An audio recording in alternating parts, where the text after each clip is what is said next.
¿qué tal? Mi nombre es Aisa García y les doy la bienvenida a Vidas, la revista cultural por excelencia de Telesur. Como ya es costumbre, vamos a pasar un buen rato disfrutando de varios temas del ámbito cultural de Latinoamérica y el mundo.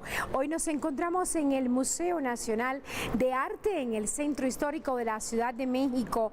Este importante recinto resguarda más de 3.000 obras de su colección permanente y se dedica a la conservación, exposición y estudio de las bellas artes en México. Acompáñeme a descubrirlo durante la próxima media hora, pero primero conozcamos cuáles son las novedades culturales de esta semana. Adelante, estudio. La ciudad rusa de Moscú se convierte en el escenario para uno de los espectáculos musicales más importantes del año. Las murallas del Kremlin son el telón de fondo para el 16º Festival Internacional de la Torre Spasskaya o Torre de Salvación, como se traduce al castellano. Como ya es costumbre, desde el año 2022, la Gran Banda Marcial de Venezuela participó en el evento, llevando un variado repertorio musical y una muestra de la rica cultura venezolana.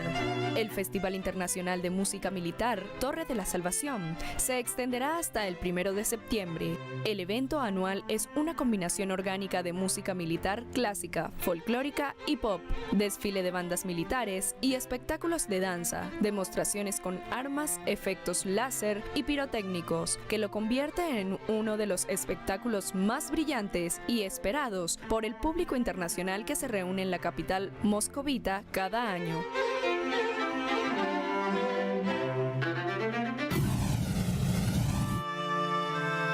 La famosa actriz de doblaje japonesa Atsuko Tanaka falleció este 20 de agosto con 61 años de edad. La noticia fue dada a conocer por su hijo Hikaru Tanaka, también actor de voz, en un emotivo mensaje en su cuenta de X. Atsuko Tanaka fue parte del reparto de 292 producciones entre animados, juegos y películas. Era la voz habitual en japonés de famosas estrellas de Hollywood como Nicole Kidman y Rachel Weisz. Se hizo mundialmente conocida y un punto de referencia en la industria de la animación japonesa con sus interpretaciones de personajes de culto como la comandante Motoko Kusanagi de la franquicia Ghost in the Shell, Slam de Berserk, Lacan de Ergo Proxy, Conan de Naruto Shippuden o Lisa Lisa de las bizarras aventuras de JoJo's. Sus seguidores manifestaron en mensajes de redes sociales agradecimientos por su voz conmovedora. La ciudad colombiana de Bogotá será la sede del Festival de Artes Vivas, uno de los encuentros más diversos del país. Esta edición del evento incluirá lo mejor del teatro, danza, circo, títeres y marionetas, ópera, música, canto y una gran variedad de espectáculos provenientes de varios lugares del mundo. Este festival es una iniciativa que conjuga los esfuerzos de la Presidencia de la República de Colombia, la Alcaldía Mayor de Bogotá, el Ministerio de la Cultura, las Artes y los Saberes, la Secretaría de Cultura, Recreación y Deporte de Bogotá y la Cámara de Comercio de Bogotá. Han convocado a más de 400 artistas que demostrarán su talento en funciones que se extenderán desde el 4 hasta el 14 de octubre.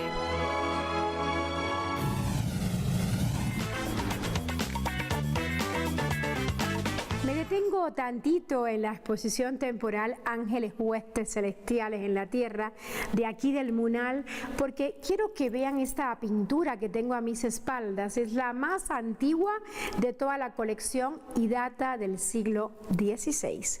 Bueno, es parte de las 200 obras que aquí se exhiben entre pinturas, esculturas y grabados, algunas procedentes del propio acervo del museo y otras de 38 colecciones públicas y privadas. Y esta exposición, quiero decirles que busca plantear la ambivalencia que existe entre lo sagrado y lo profano, y entre estas criaturas celestiales y los humanos. Bueno, ahora vamos a presentar las recomendaciones literarias de esta semana. Tenemos dos libros. El primero es Genética de los monos y es de María José Ramírez, perteneciente a la editorial Almadía. Este Este libro se describe como un altar de la memoria, porque retrata los vínculos que existen entre humanos e incluso rinde homenaje a los muertos. El segundo libro es Nación, el origen de Hispanoamérica y la caída de la monarquía católica, y está escrito por Alfonso Mateo Sagasta. Fue publicado por el Fondo de Cultura Económica. ¿Qué tal, No dude en enviar sus comentarios a nuestra cuenta de Instagram y de X, que es, tome nota, @vidastelesur. Ahora vamos a hacer una breve pausa, pero ya volvemos.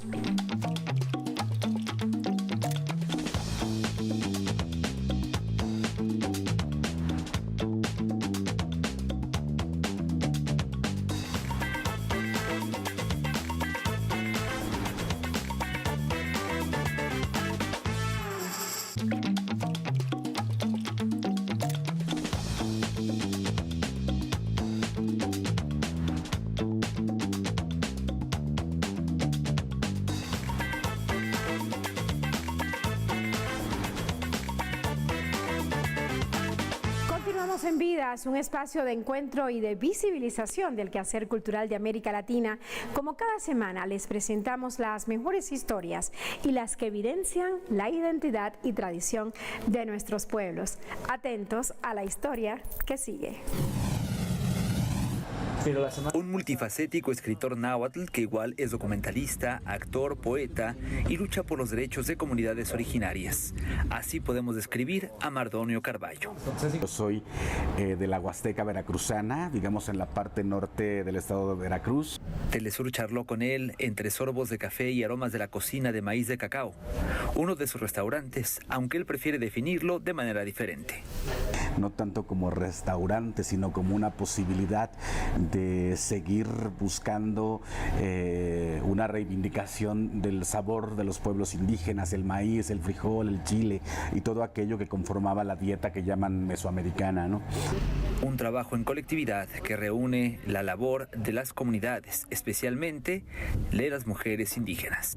Y la idea es cumplir con toda la ritualidad que hemos ido perdiendo conforme ha pasado el tiempo, y para mí es muy importante tener esa suerte de reconciliación, digamos, ¿no? Conmigo mismo y mis orígenes. La vajilla la hacen compañeras también indígenas de Veracruz, el cacao compañeras indígenas de Tabasco, o sea, vaya, o sea, imagínate, el cacao viene de Tabasco, viene a la Ciudad de México, va al norte de Veracruz, se regresa a la Ciudad de México para que tú le pongas agua o leche.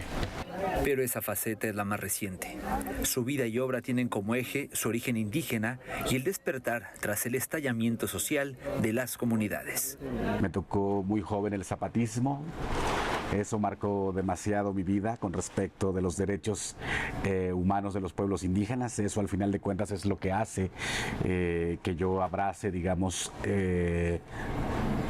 a mutuo propio, digamos, una defensa por la lengua indígena y por las culturas indígenas, empezando por mí. Bueno, pues ellos en algún momento dijeron ese icónico, ya basta, ¿no? O nunca más un México sin nosotros, digamos. El zapatismo surgió en el año 1994 con la firma del Tratado de Libre Comercio de América del Norte, que relegaba a las comunidades originarias. Poco después también surgieron los intentos por acallarlo. Lo sacaron el bebé, lo tuvieron que abrir la vientre de su madre y lo sacaron el bebé con pedazos y lo despedazaron por machetes y gritaron esa palabra: ¡viva priista! Ya terminamos con toda la semilla, dicen. Ahí recordemos, ¿no? El 22 de diciembre de 1997, ¿no? Las Abejas, que es una organización de la sociedad civil, base de apoyo de los zapatistas, fue masacrada mientras estaban en una iglesia rezando. Mataron si no mal recuerdo, a 45 compañeras y compañeros indígenas, grupos paramilitares. De esos hechos y otros más como la llamada guerra contra el narcotráfico, se ha nutrido la obra artística de Mardonio. Estamos asistiendo a un México de sombras, de duelo, de fantasmas que nos están recorriendo. Si no nos preguntamos cuánto pesan los muertos. Y como músico, pues no tengo ese talento, ¿no? Yo no toco ningún instrumento, pero tengo un manejo de la voz que me ha dado el teatro, la radio y la tele, que me parece que entonces puede congeniar. Entonces, ¿qué hago? Yo creo que ahí es el Mardonio más completo. O sea, es Mardonio el que escribe, Mardonio el que hace la poesía, Mardonio el que hace música con la voz. Las plumas de la serpiente, con Mardonio Carballo. Como periodista, desde hace más de 2 décadas, ha trabajado por resignificar a los pueblos indígenas. Una sección que se llama Las plumas de la serpiente, que justo lo que quería era darle la vuelta a la serpiente emplumada, ¿no? Porque yo siempre decía que se hablaba mucho de los pueblos indígenas, pero de los pueblos indígenas muertos, ¿no? O sea, siempre estábamos muy orgullosos de las pirámides, ¿sabes? Hay una suerte de construcción en del nacionalismo mexicano que otorga un valor a los pueblos indígenas, pero siempre como el pasado. Entonces yo más bien me allegué a la situación de los pueblos indígenas vivos, ¿no? Y eso obviamente te tiene que llevar por las injusticias que pasan estos pueblos, por la lucha de seguir vivos, por la lucha de seguir hablando su lengua, la lucha de tener espacios. A esa labor se suma su activismo. En el año 2014, impugnó reformas a las leyes que inhibían las lenguas originarias de los medios convencionales de comunicación, lo que le valió una invitación a ser diputado constituyente de la capital mexicana. Los artículos concernientes a pueblos indígenas en la Ciudad de México es un articulado de avanzada, porque pone como obligatoria la Declaración de los Derechos Humanos de los Pueblos Indígenas de la ONU, y la hace parte de su corpus y la hace obligatoria. Y ya entrados en temas políticos, era inevitable no hablar del momento por el que atraviesa México, que por primera vez tuvo a un presidente de izquierda y la continuidad que le dará la primera mujer presidenta. Yo creo que estamos en un momento histórico, la verdad. Yo pienso mucho en cómo se ha puesto el tema de los pueblos indígenas sobre la mesa. Yo creo que nunca como este presidente se ha puesto el tema sobre la mesa. Sin embargo, partiendo del desconocimiento de la mayoría de los funcionarios públicos, porque hay pocos funcionarios indígenas, ¿no? Esa es otra, ¿no?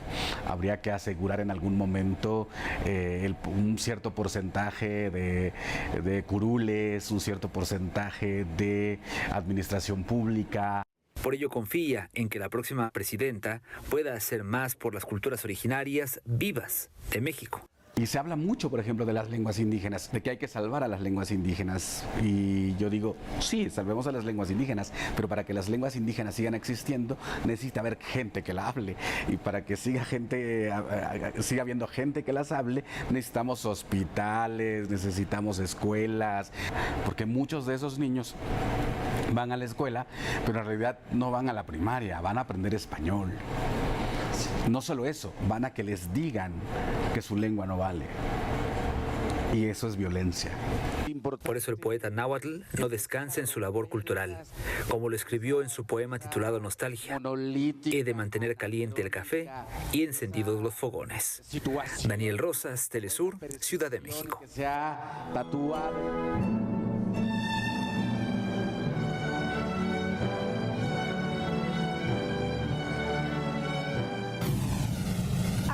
Momento de hacer una breve pausa en Vidas, pero antes quiero platicarles que el Munal donde nos encontramos originalmente fue construido para albergar al Palacio de las Comunicaciones de México, iniciando su construcción en 1904 y finalizando en 1911. El edificio también sirvió como archivo nacional durante un tiempo y no fue hasta el año 1982 que oficialmente se inauguró como museo de arte. Y miren qué belleza la exposición temporal que estamos recorriendo. Y este óleo sobre tela de la Virgen de Guadalupe que data de 1703. Platíqueme qué le parece. Y bueno, espero sus comentarios en nuestras redes sociales. Nuestra cuenta es @vidastelesur, tanto en Instagram como en X. Así que atentos a lo que sigue y es una breve pausa.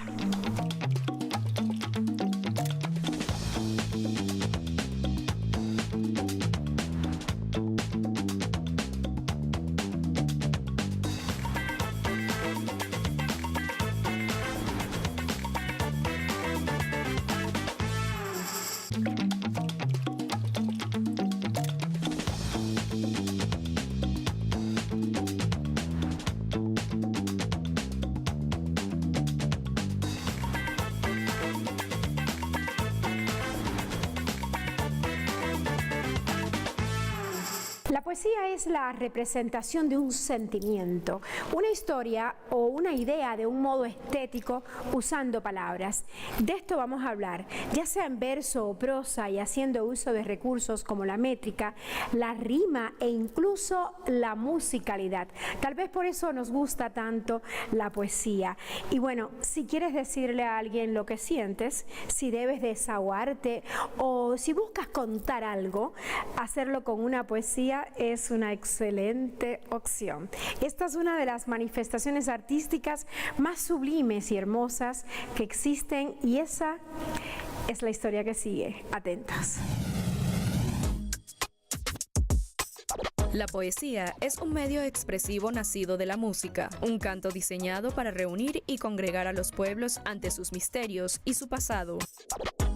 En su más temprana fase de desarrollo, fue el medio por el que los sacerdotes intentaron contactar con los dioses, pero también ha sido el medio por el que todo tipo de personas expresa el júbilo de vivir y las más hondas preguntas existenciales. Busca llevar al lenguaje a su límite, ver qué es lo que puede hacer el lenguaje para traducir las cosas más intraducibles, las emociones, el sentido de la existencia, la definición de lo que somos los seres humanos y para qué existimos y estamos en el mundo, etcétera. Todos estos temas muy complejos, que es el amor, que es la familia. La poesía como disciplina literaria parte de la experiencia humana y hace de ella su motivo de existencia. Sin embargo, esto no implica que su práctica no requiera de una formación extensa para lograr su dominio. Ya que para poder expresar correctamente las sensaciones que deseas despertar, necesitas sentir poéticamente. Y eso se consigue sobre todo leyendo mucha poesía. Este género literario nació de manera independiente y paralela en todo el mundo. Su desarrollo devino en diversas formas estilísticas, desde las odas épicas caracterizadas por narrar acontecimientos históricos, pasando por los sonetos románticos, las alegres coplas, hasta los breves haikus japoneses, que son capaces de condensar todo un universo de sentimientos y emociones. El haiku, que es una estrofa japonesa de 3 versos, 5 sílabas, donde se presenta algo que es el aware, que es la impresión, un poema que es una fotografía en movimiento, ¿no? En la cultura árabe, la poesía se considera una señal de educación refinada y de capacidad intelectual superior. El registro de los principales libros sagrados se hizo usando composiciones poéticas, y aún hoy se conservan poemas de gran belleza que atestiguan todas las facetas de la vida cotidiana de los antiguos árabes. Entre los grandes poetas nacidos en la región de Oriente Medio se cuentan Abu Nuwas, el bíblico David y su hijo Salomón, así como la poetisa Al-Jansa o el universal Ibn Arabi. Se dice que Ibn Arabi tiene más de 200 obras y que su obra más importante es el Futuhat al-Makkiyya, las revelaciones de la Meca. Mi religión es la religión del amor, y son uno de sus versos más conocidos y populares. En América, el desarrollo poético fue igualmente vigoroso y evocador. Se destaca la poesía maya, quiché y azteca, que abordan temas cósmicos y terrenales por igual. Muchas de las composiciones precolombinas se conservaron gracias a la mano rebelde de algunos misioneros, que actuaron como recopiladores de las voces de los poetas originarios. Entre los géneros poéticos que se conocen de la época se encuentran los Huehuetlatoli, o discurso de los ancianos, y los Cuicat, que existían en diversos géneros. La poesía en lengua mexicana, tal como lo indica Garibay, tenía géneros establecidos: un canto a los dioses, cantos a la poesía, cantos de guerra, cantos a la angustia existencial. Netzahualcóyotl practica todos los géneros y han sobrevivido composiciones de este rey poeta que ejemplifican todos los géneros principales de la poesía en lengua mexicana. En En el lejano oriente, la poesía también tuvo un desarrollo extraordinario, alcanzando todos los niveles de la sociedad, desde los hogares más humildes hasta el palacio de los emperadores. En la actualidad, la práctica de poesía ha ido cobrando fuerza con los valores y las potencialidades de la modernidad. De esta manera, la poesía sigue su camino en la historia como una de las formas expresivas más antiguas y populares de la humanidad. Ahora, su palestra se encuentra en la web, donde los creadores comparten libremente sus obras y donde la posibilidad de expresar lo más profundo de la naturaleza humana está al alcance de todos.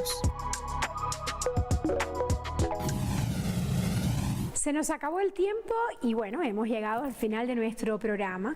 Desde Vidas les agradecemos muchísimo su fiel sintonía y que también queremos agradecer al Museo Nacional de Arte por habernos recibido en este bellísimo recinto. No se pierda la oportunidad de visitar Ángeles Huestes Celestiales en la Tierra, que la podrá encontrar hasta el 8 de septiembre. Es muy larga la exposición, hemos recorrido tantito, pero se las recomiendo muchísimo. Y bueno, antes de irnos, les tengo una pregunta. ¿Cuál es el museo de cualquier parte del mundo que a usted le gustaría visitar? Su respuesta y comentarios los estaré leyendo en la cuenta de X y de Instagram, que es, tome nota, @vidastelesur. Recuerde que también puede escribirme a mi cuenta, que es @AISATelesur, Aisa con doble S, por cierto. Y bueno, ahora sí nos despedimos y nos despedimos con una poesía cantada por Ismael Serrano y dice así como se titula, es Ahora que te encuentro. Así que les dejo con Ahora que te encuentro y esta hermosa interpretación. Nos vemos la siguiente semana y que la sonrisa no se escape de sus labios. Chao. Ahora que te miras por más tiempo en los espejos, ahora que necesitamos excusas para emborracharnos, ahora que la brisa no enmaraña nuestro pelo, ahora que ya no marcamos tantos goles con la mano, ahora que discuto a gritos con el telediario,